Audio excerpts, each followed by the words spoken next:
अस्सलाम मुलाजिम मेहरान टीम में भलीकार मां हां मुबशर सोलंकी। सबका पहले एक नजर हेडलाइन ते।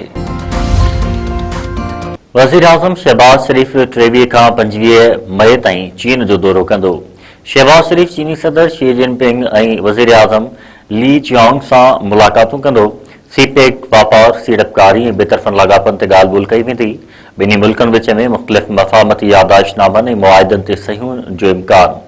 वज़ीर आज़म पाक चीन लाॻापनि खे 75 साल मुकमल थियण ते तक़रीब में शिरकत कंदो।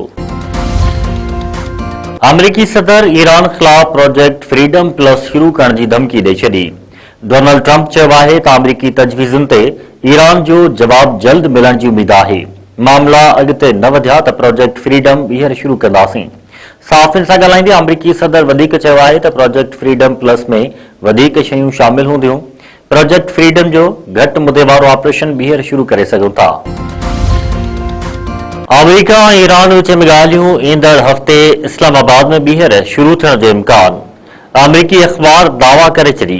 रिपोर्ट में चयो वियो आहे त दुनिया विच में हिकु सफ़े ते ॿधल 14 नुकाती मफ़ाहमती याददाश्तनामे ते कमु जारी आहे, जंहिं तहत हिकु महीने ताईं ॻाल्हियुनि जो फ्रेमवर्क जोड़ियो वेंदो। अमरीकी अख़बार मूजिबि मसूदे में ईरान जे एटमी प्रोग्राम, हॉर्मोज़ में छिकताण घटाइण ऐं ईरान जे रचियल यूरेनियम जा ज़ख़ीरा कंहिं टे मुल्क मुंतक़िल करण ते ॻाल्हि ॿोल शामिल हूंदी।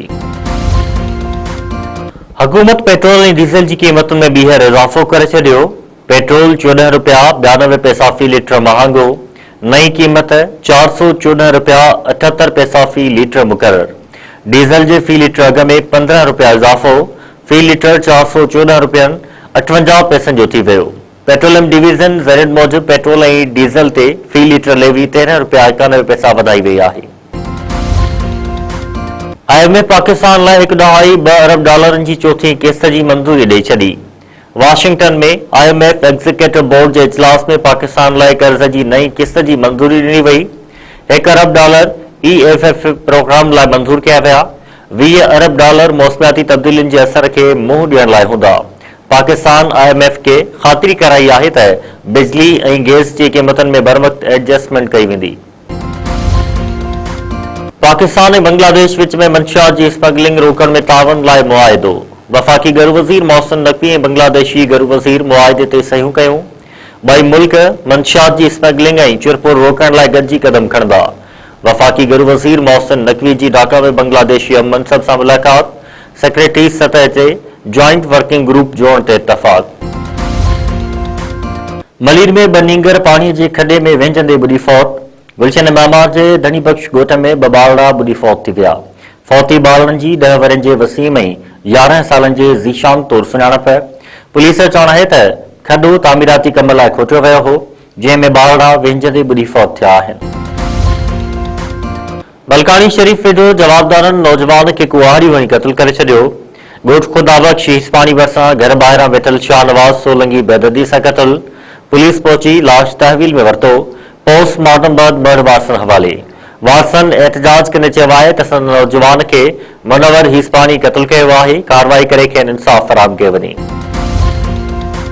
पनवाकिल वेझो पसंदि जे परणे लाइ निकितल नारी जे प्लान में 4 औरतूं अगवा। ॻोठ पोठो मां शादीशुदा नारी ख़ैरा महर जे मुबैना तौर सिद्दीक महर सां निकिरण बैदि दुरनि में छिकताण तेज़। नारी बैदि प्लान में ॻोठ थुमी मां नौजवान जी दुर जी 4 औरतुनि खे हथियारबंद अगवा करे विया। अगवा थियल औरत में मिसमात ॾातुल, मिसमात अलहजवाई, मिसमात कायमा ऐं साहिबा महर शामिल। वारसन जो एहतजाज मख़वी औरतुनि खे जल्द बाज़ियाब कराइण जो मुतालबो।